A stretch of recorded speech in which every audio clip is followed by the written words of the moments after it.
Now, to start cleaning this pellet stove, this 80-pound pellet stove, you're going to need a vacuum cleaner, right? And you're going to have to get deep inside this machine.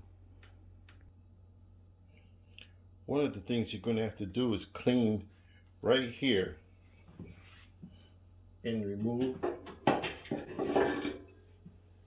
the burn pot. The burn pot is what holds all the ash. Well, not all the ash, but most of the ash from the burn and the soot and the stuff. Like, this is going to all cake up. So you're going to have to dig this out. So for now, we'll put this up here. It's going to make a little mess. We'll put it up here. But all this has to be vacuumed. All here and all there has to be cleaned up. Everything out there.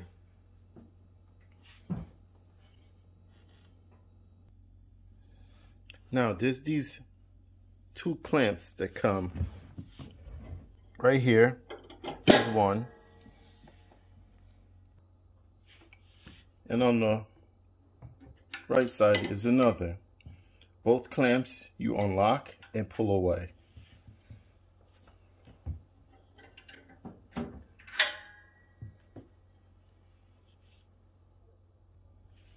Next, you pull out the burn pot. I say burn pot, excuse me.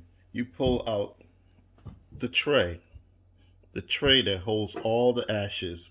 As you can see, this thing's been running with 2 bags, and this is the amount of ashes that it produced. So it's a very clean and efficient burning pellet stove.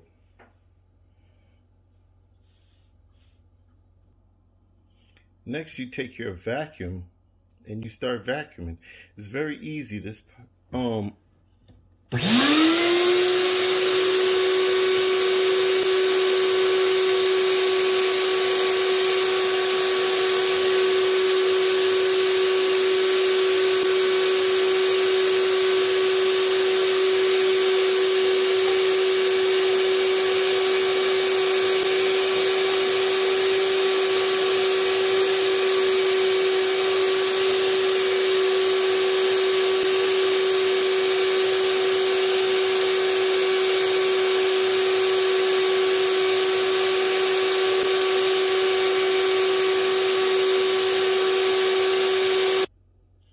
after you have vacuumed out your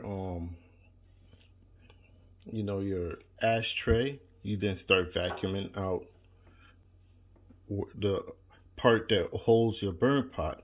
So you see right deep inside here, right here is where the igniter that ignites your pellets start to flame. This is where it sits, and this is the bricks right back here. You can brush them down and all the stuff will come flying down into the bottom. Also, as you can see up top right here, there's this little ball right here that you use to pull down. You see all the ash comes out. It scrapes the heat exchanger and all the ashes fall down. As you can see, there's dust here. You can wipe it off. You can also wipe down the interior of this vent. And then I'm going to show you some more deep cleaning as soon as I'm finished vacuuming out the interior in the bottom and the top. Another great thing to do is to vacuum out inside here really good. Make sure that when you vacuum that, but don't vacuum it to the point where it will do any damage. Now, after you finish vacuuming it out, you place it back in.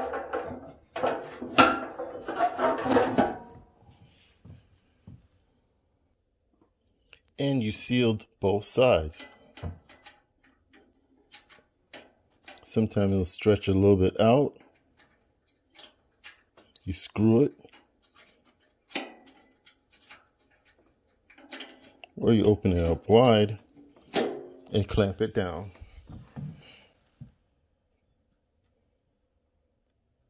You do the same for both sides. Open it wide, hook it on, and clamp it down. Nice and sealed tight. And then you do your little cleanup, whatever you want to do. I'm about to clean mine up in a minute. As you see, it's a very easy product to clean with a damp cloth. Just wipe it down.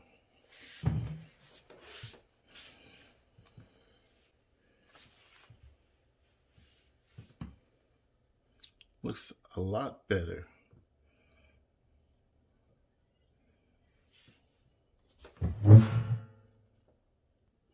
Now, when it comes to the glass, the ceramic glass, it's easy. You see this dust right here? This is all ash from the burn pot, from the burn pot just scattering inside of the chamber. A vacuum will vacuum this stuff off the mirror.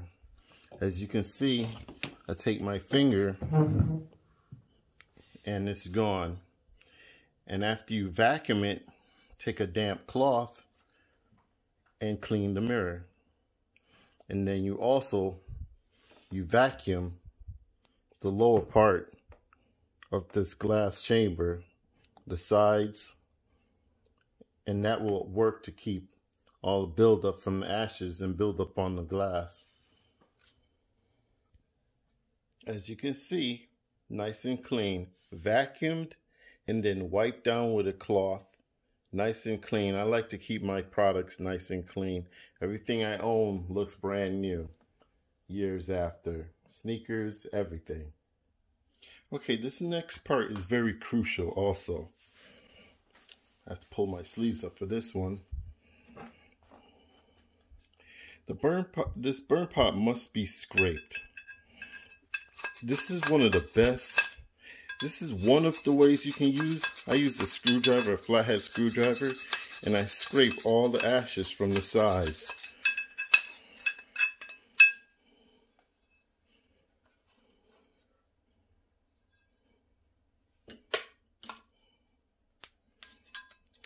I scrape the whole interior as best as I can. Scrape all the excess ashes off the sides. Make sure the burn pot doesn't have any buildup on the inside. I'll get a better light so you can see. As you can see, all those little holes on the sides, they have to be nice and clear.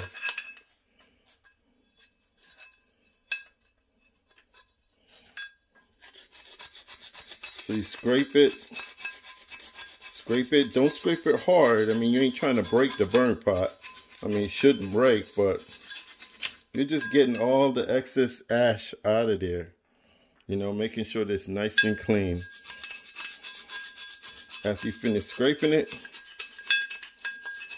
your next step is to make sure all the holes are nice and visible. I do this.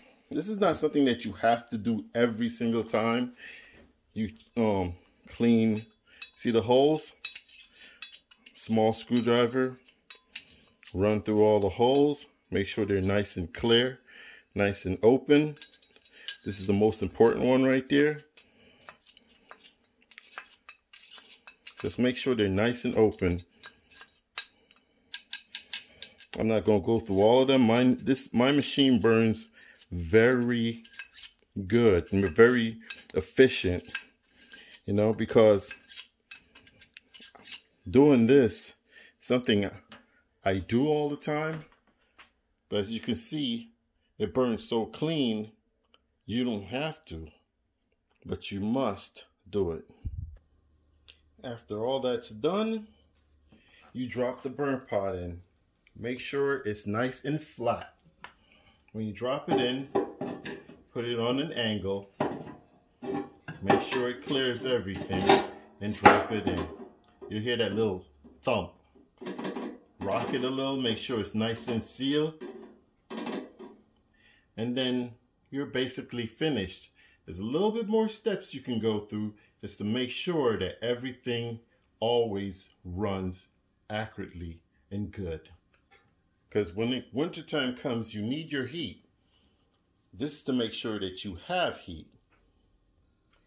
Now basically you could say you're done, but there's a part that I didn't show you that I normally do that I should have done from the beginning instead of doing it towards the end. And that's with this. This is what you use to clean your pipes, your exhaust, that all the fumes go up and out from your building and out to the outside. This is a brush, but I'm going to show you what I'm going to do with this brush to make sure that my machine runs for years on years. Okay, as you can see, that's the chamber where you use the scraper. These are the heat chambers, and this is the scraper that scrapes these heat chambers. See, it scrapes it, but it doesn't scrape it completely good. So what you got to do is take the vacuum cleaner and go up in here and vacuum all this out, and that brush, and brush all this out. All this stuff.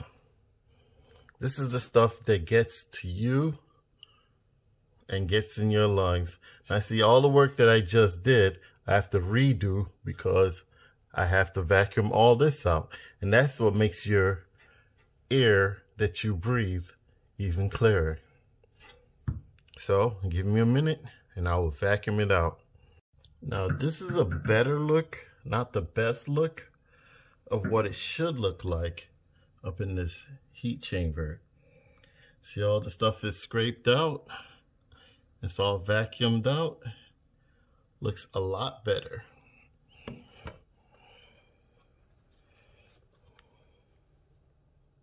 Okay, and this is how much pellets. See, this is one big bag right here.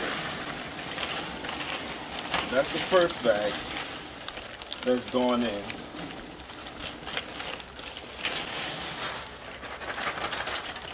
Oops, I made a little mess. Going all over the place. Okay, this is one bag right here, and as you can see, it's still not even full. Now, I'm going to get a second bag.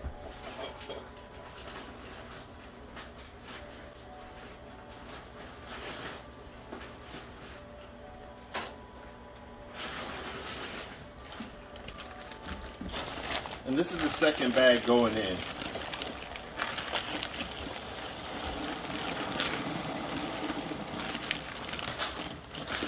Now this thing can hold up to 80 pounds of pellets, right? Now see the second bag makes it look like it's full, but it's not.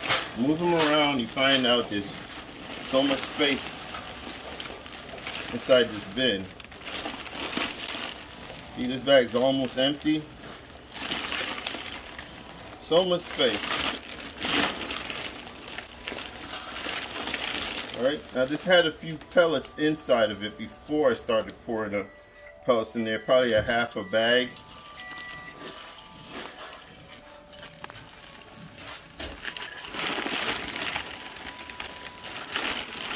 I'm going to put this whole bag in here. Move it around, move it to the edges. It can take 80 pounds.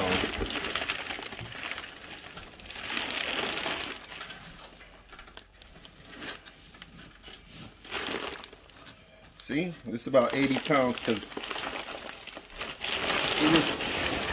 it was almost, the machine was almost full. I mean, had like, I said about a quarter of pellets in there. And I dropped almost 2 bags in here.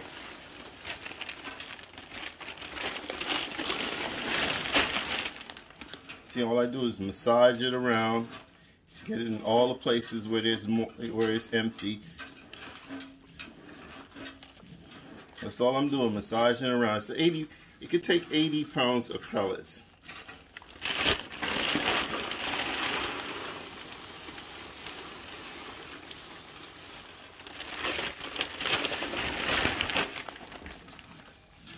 Massaging it again. Putting it where there's no pellets.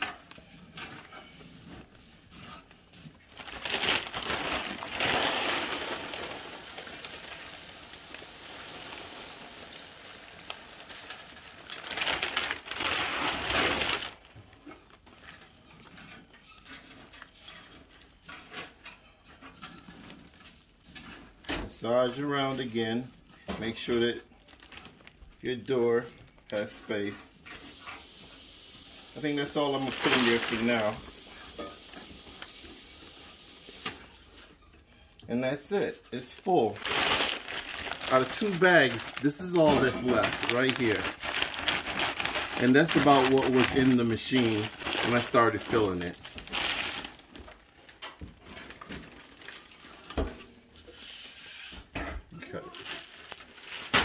Okay, now since it's all cleaned up, the burn chamber is all cleaned up, now it's just closing it all down.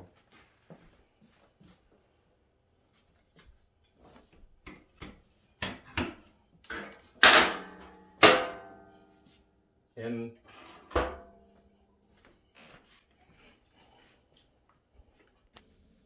okay, now comes to turning it on. Okay, one thing Comfortbilt did not show you when they showed you how to operate the stove is what all the buttons are for. This is to turn it on. This is to change to the next feature. It's also, if you will go into a feature, you press this button again to enter the feature. This is to lock. This is to change it to whatever you want to change it to, what time per, what for like the weekly timer or anything like that. Now right here, up is for up, of course, down is for down, and this is for all the way back, and that's another enter button. Now to turn it on, as you can see, I set the temperature over a little. As you can see, it's on temperature. All right, if I wanted to change it, I can change it to weekly.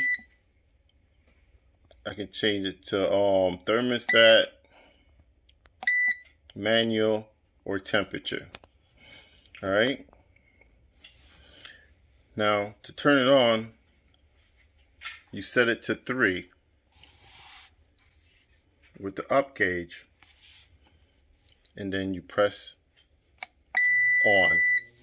You'll see the fire come on, let you know it's going to come on. I got it set to 73, so it's going to go to 73, but I'm going to turn it down.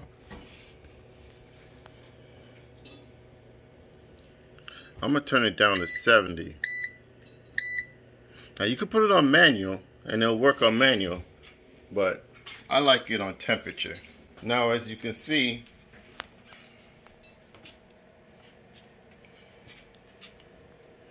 they're dropping into the burn pot. And in like a few minutes, you'll see the fire will come on. Now if you don't hear it dropping into the burn pot, there's something wrong. Sometimes it's the leather. When you open the door, the button will pull up, and then it won't pull down all the way, and it won't alright. Okay, this is the machine running at a very efficient rate. As you can see, this is a big space, and it heats this space up well. This is just a quick look to show you how much space this heater has to heat. Just a quick look at this pellet stove. Very efficient. Compared to my last one, Very efficient. Hey, this is BES. A lot of my viewers do not subscribe to my channel. Like and subscribe. Don't forget, like and subscribe.